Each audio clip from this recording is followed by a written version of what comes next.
إلى آخر الحديث، أو كما قال النبي عليه الصلاة والسلام. وقال الله تعالى في شان حبيبه ومحبوبه ومعشوقه تعظيما وتكريما وتشريفا. إن الله وملائكته يصلون على النبي يا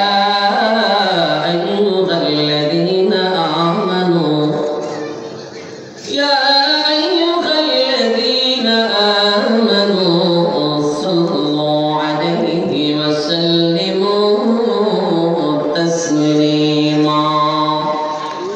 اللهم صل على محمد وعلى آل محمد كما صليت على إبراهيم وعلى آل إبراهيم إنك حميد مجيد.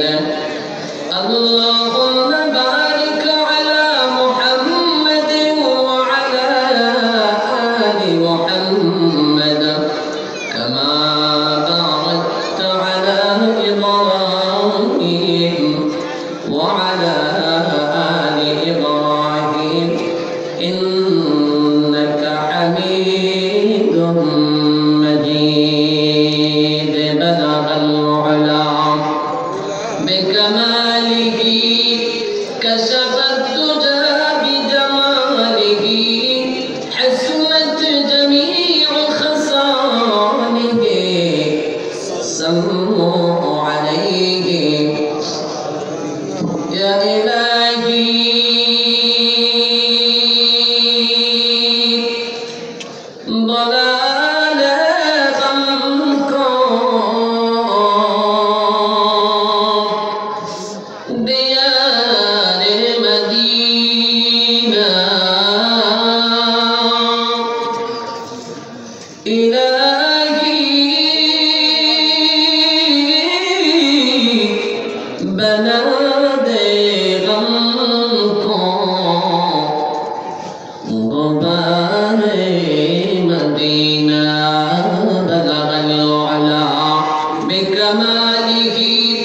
كشف الدجى بجماله حسنت جميع خصاله صلوا عليه.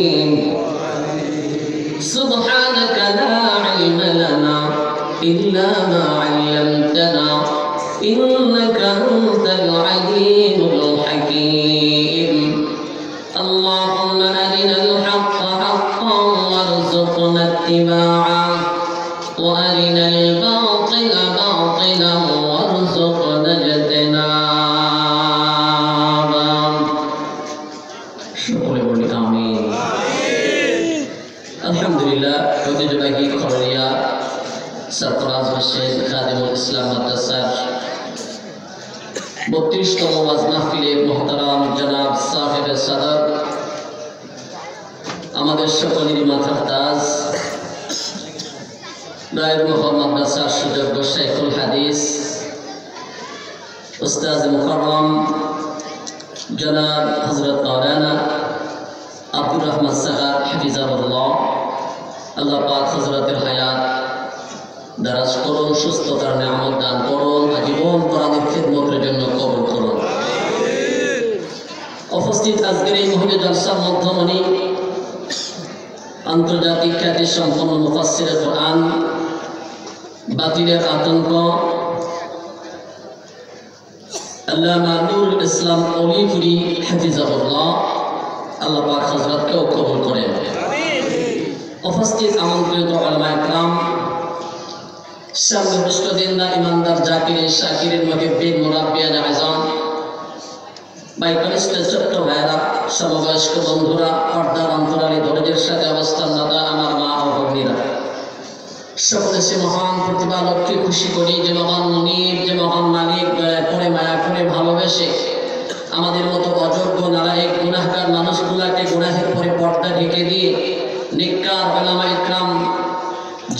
মানুষদের সহবতে উলামায়ে কিরামদের মহব্বতে কোরআনের মহব্বতে এই জান্নাতের টুকরার মধ্যে আমাদেরকে যে মালিক কবুল করেছেন এই মালিককে খুশি করে হৃদয়ের সবটুকু আবেগ উজাড় করে দিয়ে মহব্বত জড়িত কণ্ঠে আবেগ ভরা কণ্ঠে আপনাদের যার কাছে যতটুকু আওয়াজ আছে সব আওয়াজ জিরো কইরা সব থেকে আস্তে করে বলেন আলহামদুলিল্লাহ। মাশাআল্লাহ, এটাই আস্তে। তো ভাঙ্গার চৌরাস্তার মতো হয়েছে, ঠিক আছে। এটাই যদি আস্তে হয় তাহলে আমরা একটু প্রথমবার আল্লাহ পাকে দিল ভরে, যাতে করে আশেপাশে রাস্তাঘাটে দোকানপাটে শয়তান যেন এলাকায় না থাকে এরকম একটা ভাব নিয়ে আল্লাহকে খুশি করে শয়তানকে নারাজ করে আকাশ বাতাস মুখরিত করে সমস্ত শক্তিকে মালিকের জন্য উজাড় করে উচ্চ আওয়াজ করে বলি আলহামদুলিল্লাহ। মাশাআল্লাহ, ইমানের ফুল স্পিরিট আর জজ্বা আল্লাহ যেন এই ইমান স্পিরিটকে মৃত্যু পর্যন্ত কবুল করে, আমিন। ইমানি মউত আমাদের সকলকে নসিব করে, আমিন। সত্যিকারে আজকের এই মাহফিলে আসতে পেরে বসতে পেরে সকলে খুশি না বেজার? অল্প না বেশি? আরেকবার বলি আলহামদুলিল্লাহ। সত্যিকারে আল্লাহ পাকের শুকরিয়া যদি করতেই থাকি, আল্লাহ পাকের শুকরিয়া আদায় করে বান্দা কখনো শেষ করতে আল্লাহ নিয়ামতই তো আমরা গুণে পারবো না, ঠিক কিনা বলেন? আল্লাহ পাক বলেন তাউদ্দু নি'মাতাল্লাহি লা তুহসুহা। আল্লাহ পাক বলেন ওয়া ইন তাউদ্দু নি'মাতাল্লাহ, যদি তোমরা আল্লাহ পাকের নিয়ামত গুনতে থাকো লা তুহসুহা, আল্লাহ বলেন গুনিয়াও শেষ করতে পারবা না। অসংখ্য অগণিত নিয়ামত দান করছেন কে? আবার নিয়ামতগুলোকে আমাদের জন্য কত সুন্দর করে সাজায়ও রাখছেন, যেভাবে যেই নিয়ামতটাকে আমাদের জন্য কল্যাণ হবে সুবিধা হবে আল্লাহ পাক প্রতিটা নিয়ামতকে সেইভাবে সাজায়ও রাখছেন। আলহামদুলিল্লাহ। আল্লাহ পাকের কাছে চাইতে হয় না, বলতে হয় না, যেটা আমাদের দরকার না চাইতেই দান করেছেন কে? এজন্য আল্লাহ পাকের আরেকটা নাম হলো রব। আল্লাহ পাকের আরেকটা নাম কি? আল্লামা শামসুল হক ফরিদপুরি রাহমাতুল্লাহ আলাইহি তাফসীর হাক্কানির মধ্যে লিখেছেন রব বলা হয় যিনি সৃষ্টি করেন, রব বলা হয় যিনি লালন পালন করেন, রব বলা হয় ওই স্রষ্টাকে যিনি বান্দার সব মাখলুকের প্রয়োজন অনুযায়ী না চাইতেই তার সব প্রয়োজন মিটায় দেয়। উদাহরণ দিলে বুঝতে সুবিধা হবে। আপনাদের এই লড়াই এলাকার মানুষের জিহ্বা আছে না নাই? কয়টা করে? আমাদের বাগেরহাটের মানুষের দুইটা করে জিহ্বা। আপনাদের কয়টা? ছোট জিহ্বা তো আপনাদের নাই, ঠিক না? আলা জিহ্বা, ওটা তো আলা হয়ে গেছে, কষাবাসি হয়ে গেছে নাকি? ওটার দাম আছে না নাই? ওটা আরো বেশি কামে লাগে, কিন্তু আমি জানি না, মালিক জানেন আমার প্রয়োজন তাই দান করেছেন, তাই তার নাম হলো রব। আল্লাহু আকবার। এই আলা জিহ্বা যদি খাটো হয়ে যায় মানুষ তখন তুতলা হয়ে যায়, কথাটা বেঁধে যায়। বেশি খাটো হয়ে গেলে মানুষ তখন বোবা হয়ে যায়। খাদ্য খাবার প্রয়োজনীয় যে খাদ্য খাবার গুলি আমরা ভেতরে প্রবেশ করাতে চাই, এই আলা জিহ্বা না থাকলে এক লোকমা খাবার ভেতরে যাবে না। আল্লাহ পাক আলা জিহ্বার পর একটা ফেরেশতা লাগায় রাখছে, খাদ্যগুলি চিবায়া উপযুক্ত হয়ে গেলে যখন ভেতরে নেওয়ার ইচ্ছা করি এই আলা জিহ্বার পরে ফেরেশতা বসে বসে খাদ্যগুলা যাইতে সহযোগিতা করে। প্রত্যেকের হলকমের মধ্যে দুইটা করে রাস্তা থাকে, একটা হলো খাদ্যনালী, একটা হলো শ্বাসনালী। মাঝে কোনো দেওয়াল নাই, ব্যারিকেড নাই, কোনো প্রাচীর নাই, কোনো বেড়া নাই। কোনো ক্রমে খাদ্য যদি খাদ্যনালীতে প্রবেশ না করে শ্বাসনালীতে ঢুকতে পারে, বান্দার শ্বাস বন্ধ হয়ে ডাইরেক্ট সাথে সাথে ডেড হয়ে যাবে, মারা যাবে। কিন্তু এখন এমন কখনো হয় না। আল্লাহ জিহ্বার পরে ফেরেশতা বসে বসে খাদ্যগুলিকে খাদ্যনালীতে ঢুকতে দেয়, শ্বাসনালীতে ঢুকতে দেয় না। আল্লাহু আকবার। প্রত্যেকটা নিয়ামত আমার আপনার যেভাবে কল্যাণ সুবিধা হবে ওইভাবে আল্লাহ পাক সেটিং আর ফিটিং করে রাখছে, তার নাম হলো রব। আর একটু উদাহরণ দিলে আরো ক্লিয়ার হতে পারবেন। আপনার এলাকায় হাঁস আর মুরগি আছে না নাই? হাঁসে কি ডিম দেয়? মুরগিতে? যাদের বাড়ি আছে তারা বলেন হাঁসে ডিম দেয় রাত্রিবেলায় না দিনের বেলায়?